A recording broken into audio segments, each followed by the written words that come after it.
एक चीज रूह निकल जाएगी तो फिर वो दोबारा सब एहसासात और सब ये चीजें खत्म हो जाएंगी। आपको पता है कि जब आदमी की रूह निकल जाए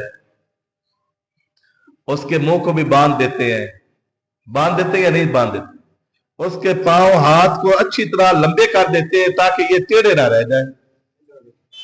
अगर वो टेढ़े रह गए तो टेढ़े रह गए, फिर वो बाद में सही नहीं होते। उसके चेहरे को भी बांध देते हैं इसलिए कि वो जो चीज मिलाने वाली थी, उस चीज का नाम क्या है जी? रूह। क्या नाम है जी? वो रूह निकल गई। अब वही जो चीजें एक दूसरे का गम मानती थी, एक दूसरे का एहसास किया करती थी, वही चीजें एक दूसरे का एहसास अब नहीं कर रही, इसलिए कि वो जो चीज असल थी वो निकल गई। वो क्या है? निकल गई है। तो इसलिए मेरे आप बैठे हैं, सारा दिन बैठे रहे अल्लाह के घर में, कोई मसला नहीं, लेकिन जब ये रूह निकल जाए तो एक दूसरे से खौफ आना शुरू हो जाता है। आता या नहीं आता?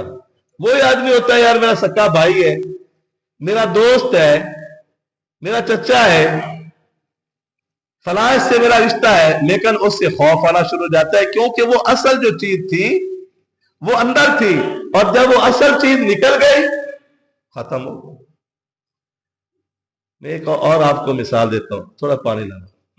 वो ये है कि जिस तरह दो ईंटों को मिलाना हो, दो ईंटों को मिलाना हो,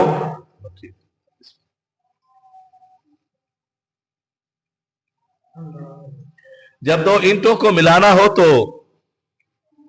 हम उसका क्या तजर्बा करते हैं? उसको मिलाने के लिए क्या क्या काम करते हैं? सीमेंट और रेत को मिलाते हैं, वो दो ईंटें मिल जाती हैं, रख देना, वो दो ईंटें मिल जाती हैं। एक को थोड़ी सी खत्म कर।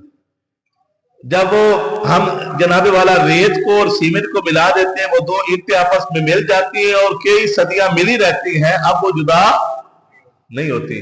और अगर रेत भी ना हो, सीमेंट भी ना हो, तो वो दो चीजें मिलती। इसी तरह एक और मिसाल देता हूं, एक दूसरे के साथ लोहे को मिलाना है। किस चीज को मिलाना है? लोहे को मिलाना है। तो हम क्या करते हैं? उसको वेल्डिंग करते हैं। वो वेल्डिंग कर देते हैं तो एक लोहा दूसरे के साथ मिल जाता है, अब वो जुदा नहीं होता। अगर वेल्डिंग ना की जाए तो वो लोहा एक दूसरे के साथ मिलेगा नहीं, जुदा जुदा होंगे। ये मैंने 3-4 आपको मिसालें इसलिए दी हैं। क्यों दी हैं? इसलिए कि अगर इंसान की जिंदगी में इस्लाम है तो वो इंसान है, अगर उसकी जिंदगी में इस्लाम नहीं है उसको इंसान कहलाने का हक ही नहीं।